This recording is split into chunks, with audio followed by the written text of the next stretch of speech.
Masih bersama kami di Breaking News, pemirsa. Sekian lama senyap kasus Harun Masiku yang hingga kini masih buron kembali dimunculkan. Seiring itu, pemirsa, KPK memanggil Sekjen PDI Perjuangan Hasto Kristianto untuk memberikan keterangan.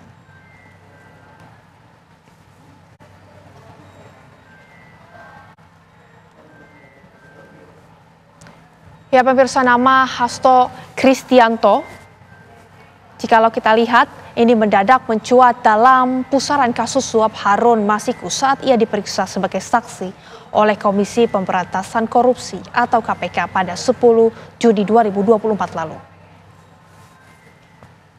Pemeriksaan perdana Hasto sempat diwarnai drama karena penyidik menyita ponsel dan catatan agenda Sekjen PDI Perjuangan itu sebagai barang bukti. Harun Masiku, pemirsa, adalah mantan politikus PDI Perjuangan yang ditetapkan sebagai tersangka kasus suap Komisioner Komisi Pemilihan Umum atau KPU, Wahyu Setiawan. Kasus tersebut juga sempat tenggelam lantaran KPK tidak kunjung bisa menangkap Harun yang menjadi buron sejak Januari 2020. Perburuan Harun Masiku oleh Komisi Anti Rasuah bermuara pada pemeriksaan Komisi Politikus PDI Perjuangan sebagai kilas balik kasus yang menyeret nama Hasto terjadi pada November 2019 silam. Saat itu, pemirsa, Harun Masiku berminat menggantikan posisi rekannya Nazarudin Keimas sebagai anggota legislatif karena meninggal dunia sebelum pemilu 2019.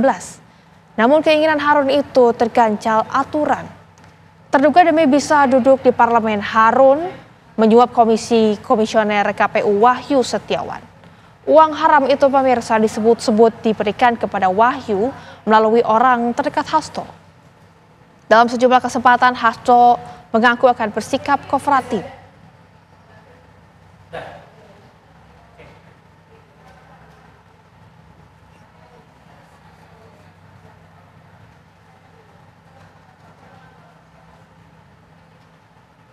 Ya, pemirsa, untuk mengetahui bagaimana sebetulnya mekanisme dari penangkapan tersebut, kami sudah terhubung dengan M. Yasin selaku Wakil Ketua KPK. Selamat pagi, Pak.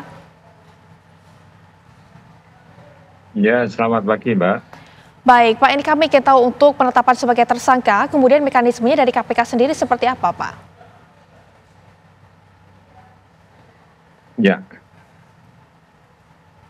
itu melalui gelar perkara itu yang mengundang dari tim penyidik dan juga penuntut umum yang ada di KPK itu, kemudian membahas tentang keterlibatan pihak-pihak yang lain apabila dirasakan informasi itu sudah bisa memenuhi dua alat bukti yang cukup bahwa dia juga terlibat di dalam suap tersebut. Jadi bukti-bukti itu sudah dipegang oleh KPK ya, walaupun saat ini ya, belum bisa dinyatakan bukti-buktinya itu berupa apa saja, tapi yang jelas itu sprindiknya itu kan sudah ada, ya, terbit pada 23 Desember tahun 2024. Ini kita memberikan apresiasi ya. Ini saya kira akan bisa mengerucut kepada katakanlah pihak-pihak yang lain juga terlibat di dalam kasus itu, karena kasus korupsi itu tidak mungkin hanya sendirian. Yang diduga dulu meragukan apakah ini ada keterlibatan Setia Novanto pada waktu saat mau dilakukan OTT pada pimpinan periode yang kelima dulu kan nggak jadi karena ada suatu hal di tempat tertentu ya tidak harus kita sebutkan tempatnya di mana, yang jelas itu nggak jadi ditangkap. Nah, ini sekarang ada bukti-bukti baru atau hukum yang menunjukkan adanya keterlibatan Setia Novanto di dalam kasus suap yang ada keterlibatannya juga dengan Wahyu, yaitu dari KPU yang sekarang kan sudah keluar dari penjara dia. Nah, ini malah jadi katakanlah masalah-masalah yang berkembang terakhir ini berkepanjangan akhirnya nanti ya. Kita harapkan dari masyarakat ini ada pihak-pihak yang lain yang bisa diungkap oleh Setia Novanto, yang diungkap oleh Sekjen Hasto Kristanto ini, Sekjen PDIP ini, atas keterlibatan pihak-pihak yang lain. Tentunya kan tidak akan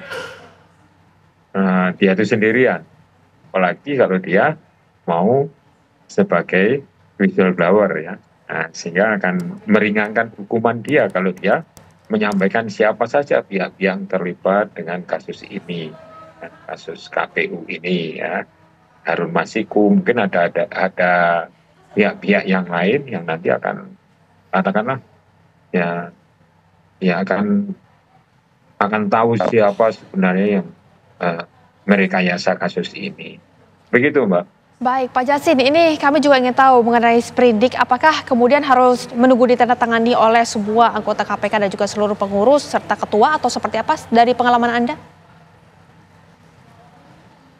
Ya, itu harus ditandatangani dan disepakati oleh semua pimpinan KPK, yaitu 4 wakil ketua dan 1 ketua. Itu namanya pimpinan KPK.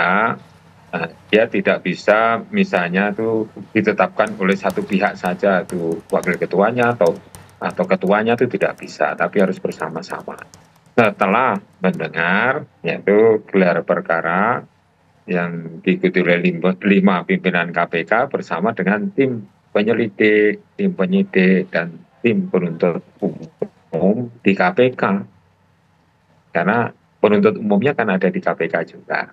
Jadi untuk membahas tentang proses selanjutnya setelah adanya pemberkasan, nanti pemberkasan penuntutannya itu sudah dirancang terlebih dahulu apabila penyidik dan penuntut umumnya itu sudah duduk di dalam suatu ruangan yang tentunya dipimpin oleh pimpinan KPK itu, sehingga memudahkan prosesnya.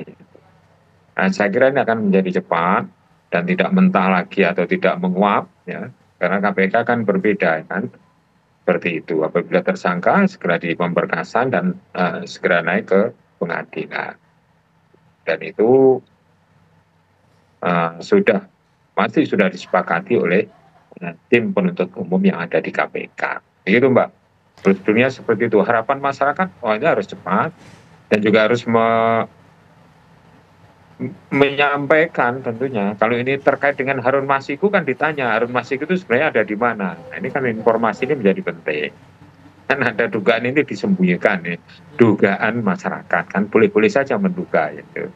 Nah, kalau sekjennya sudah jadi tersangka kan tidak ingin sendiri, karena kasusnya adalah kasus merupakan suatu kelompok ya. Korupsi tidak mungkin dilakukan sendirian, apalagi yang menyangkut politik ini ya, banyak yang terlibat. Saya kira gitu, Mbak.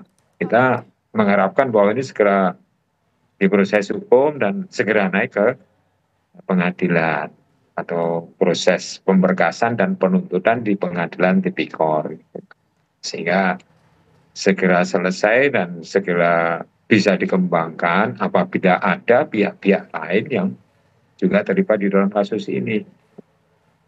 Baik. Itu, Mbak. Pak Jasin, ini menarik ya, karena mungkin kalau kita lihat ada lambatnya penanganan yang dilakukan oleh pihak KPK ini, apakah ada kemungkinan ataukah tidak ini Pak intervensi dari pihak politik Pak, atau seperti apa?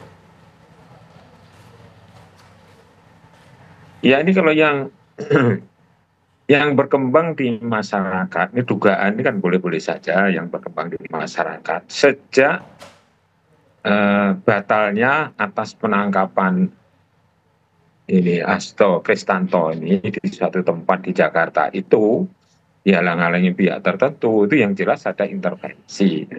Masyarakat melihatnya dari situ. Dan informasi-informasi secara katakanlah secara valid itu banyak pihak yang mengatakan seperti itu, dihalang-halangi pihak tertentu, walaupun ini tidak harus bisa diungkapkan di dalam suatu wawancara ini ya. Jadi dugaan masyarakat, ya, saya menyimpulkan bahwa ini memang sebelumnya ada intervensi. Intervensinya kemana? Ya, kepemimpinan KPK pada periode sebelumnya. Sepakat antara mereka-mereka yang punya posisi yang tinggi di KPK dan posisi tinggi di jajaran politik tertentu akhirnya tidak jadi ditangkap. Itu ya, itu proses OTT yang saat itu berkembang rame di masyarakat ya. Akhirnya kan sekarang menjadi tersangka. Ini merupakan suatu ya hal yang perlu kita apresiasi agar ini menjadi jernih masalahnya ini, perkaranya ini. Jernih artinya terang benderang siapa saja yang terlibat dengan kasus itu, terus apa saja manipulasi yang dilakukan oleh KPU ini kan menjadikan suatu katakanlah pelanggaran hukum yang mungkin terkait dengan legalitas dari pemilu tersebut. Ini nanti akan bisa berkembang di pidana-pidana yang lain, gitu. Tidak hanya sekedar pidana korupsi. Nah, begitu, Mbak. Baik, Pak Jasin, ini kami masih akan terus berbincang, tapi kami akan kembali pemirsa setelah jeda berikut ini. Tetaplah bersama dengan kami di Breaking News.